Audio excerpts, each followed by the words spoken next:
Welcome and thank you for joining me. I'm Gerry Oginski, a New York medical malpractice and personal injury trial lawyer practicing law here in the state of New York.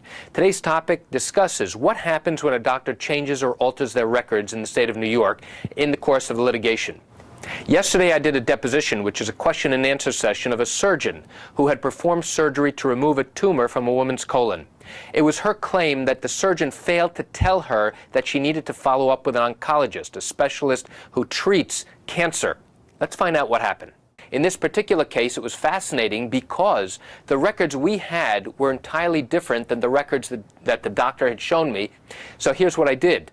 I locked the doctor into his testimony by establishing that the original records he produced are the only records that he had for this particular patient. I then had the doctor read into the record all of his notes and explain what he did on each of the visits to his office. After we had completed going through his entire office record, I then pull out my copy of the office record. And interestingly, the doctor's own office had faxed these records to the patient's attorney. And one by one, pages one after the other, I would show to the doctor. And I say, "Doctor, this document was faxed to this attorney's office." You see that? And he had a cover sheet. I say, "This particular record is entirely different than the record you showed me as being part of your original record. Can you explain that?" He couldn't explain it. I then asked the doctor further why there are two sets of records. He couldn't explain it. I then also asked where the original records were for these new altered records. You know what he said? "I don't know." Which is great information for me as the attorney prosecuting a case like this. Why? Because the doctor has now established a number of contradictions. What did I do?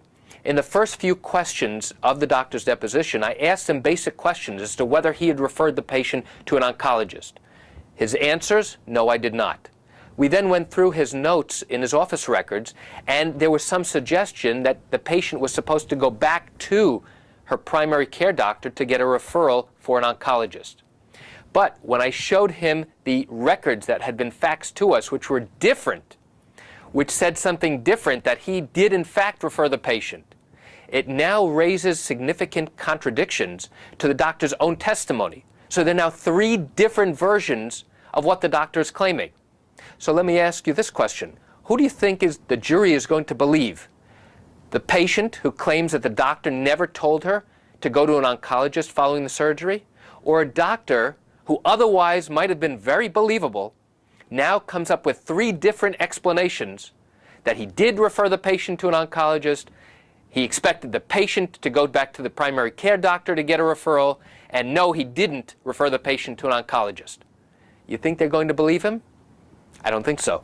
And that's what made this deposition so interesting. And that's it for today's video tip about what happens if a doctor alters their medical records in the state of New York. I hope you enjoyed this video tip. Thank you for joining me. I'm Gerry Oginski. Have a great day. To learn more about medical malpractice cases here in the state of New York, I'd like you to visit my website. And if you have legal questions, I want you to pick up the phone and call me. I can answer your legal questions here in the state of New York.